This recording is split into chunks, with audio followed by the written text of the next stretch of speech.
In today's video, I'm going to talk about artificial intelligence and software development, which is the area that I'm in. And one of the things that I've noticed recently, like with my computer and stuff, is that like in Windows, there's like this little thing that appears in the right hand corner of my screen, which I had to turn off. Is like some Microsoft Copilot thing. It's trying to inject artificial intelligence into my computer. But even, I think even before that is in Adobe Acrobat, they had this little icon that appeared up at the top that says, "You can ask us anything. We have AI in here." Then that changed to, "Well, we can summarize this document using AI." And of course, I just kind of like ignore it. And in to put it in layman's terms, uh, in a glorified text editor that I use for software development, and more formally, it's called IDE, Integrated Development Environment. They added this new feature. It's like this AI chatbot where you can ask it stuff. And of course, I ignore that too. But then recently they introduced a new feature where you can tell it to do work for you. And that caught my attention. And just for grins and stuff, I try to have it do something simple. And what it does is it kind of creates this task list of things that it needs to do and tries to look around and figure stuff out. And it goes through like these numbered list of items, and each time it has to do something, it says it's sending an LLM request out, and it goes and tries to figure it out, and it comes back and it does stuff. So while I was doing this, I was able to just to focus on something else while it was doing work for me, and I was basically doubling my productivity. And then it'll come back and say, "Okay, I'm done," or it'll say, "I want to run a command. Is it okay?" And I look at the command. I'm like, "Yeah, sure." And it does it. And I mean, it doesn't get it 100% right, but it can kind of steer itself in the correct direction. I'm like, "Yeah, that's usable," or it didn't do something right, so I have to ask it, "Could you fix this? It should go here." And then I'll go, "Okay," and it starts from the beginning and creates like a plan and starts sending off these little LLM requests, and it tries to figure it out. But each time it does an LLM request, it sends information out to this cloud. But I've only used it like once or twice. And then I figured out, since they want to try to like do this in a subscription model, and I'm like doing the free kind of try before you buy kind of version. It says, "Well, you're getting low on cloud credits. Upgrade to a larger plan," and they haven't. This is all like super new, and they're trying to figure out like pricing, and they haven't. So they have like the small. It's like T-shirt sizes. They got the small plan, the medium plan, or the large plan, and then I'm reading online about like people that use the large plan and want to use AI all day long to do work for them essentially. um, they run out of like cloud credits in about a week, and then shortly after that, OpenAI comes out with something called Codex, which is like a competing thing.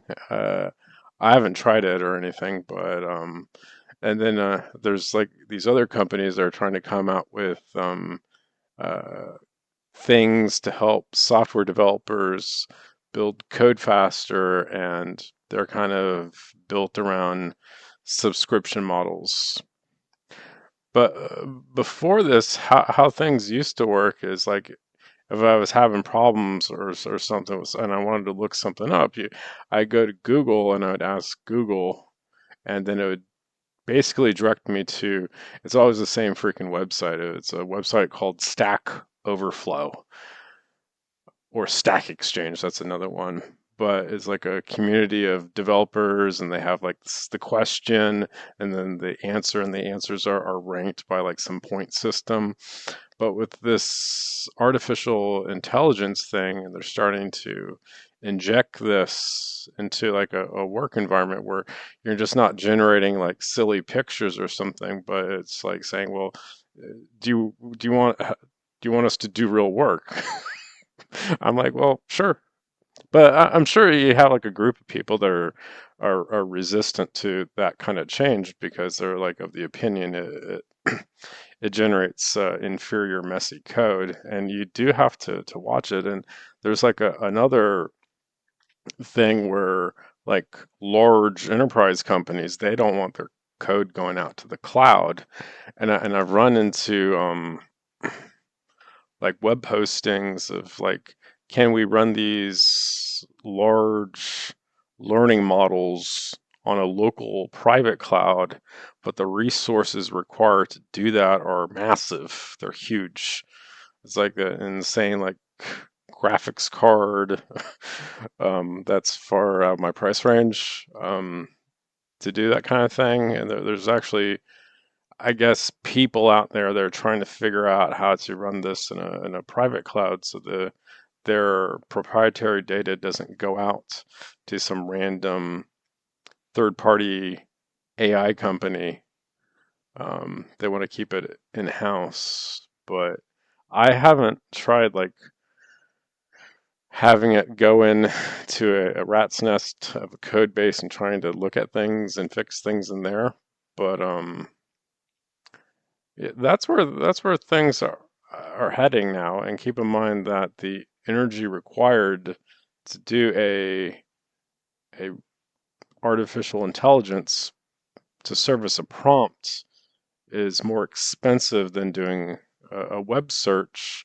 But what I'm seeing with like this kind of problem solving thing, it's doing multiple prompts, one after another, after another, after another, and I don't really have to think about. I don't really need to think anymore. I don't need to critically think. It's doing all the critical thinking for me when I try to give it like one or two simple tasks, then it starts complaining about, well, you need to upgrade your plan, which I have not done yet. Um,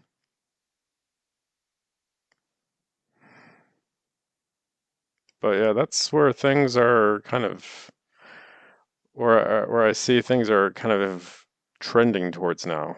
It's trending towards like, oh, we have these helpful tools, but using the helpful tools erode away privacy. But if it can get stuff done, that's good. You don't, and another thing, you don't need as many people doing this stuff because you can farm it out to machines. You just have to make sure what it's doing is correct and kind of like put the finishing touches on it or tell it to fix it. Oh gosh, it's like you're like people are going to become managers of robots. They're going to manage robots, and you can probably fire up multiple of these little robots and have them go do whatever you need to do. That's it for this video. Thanks for watching.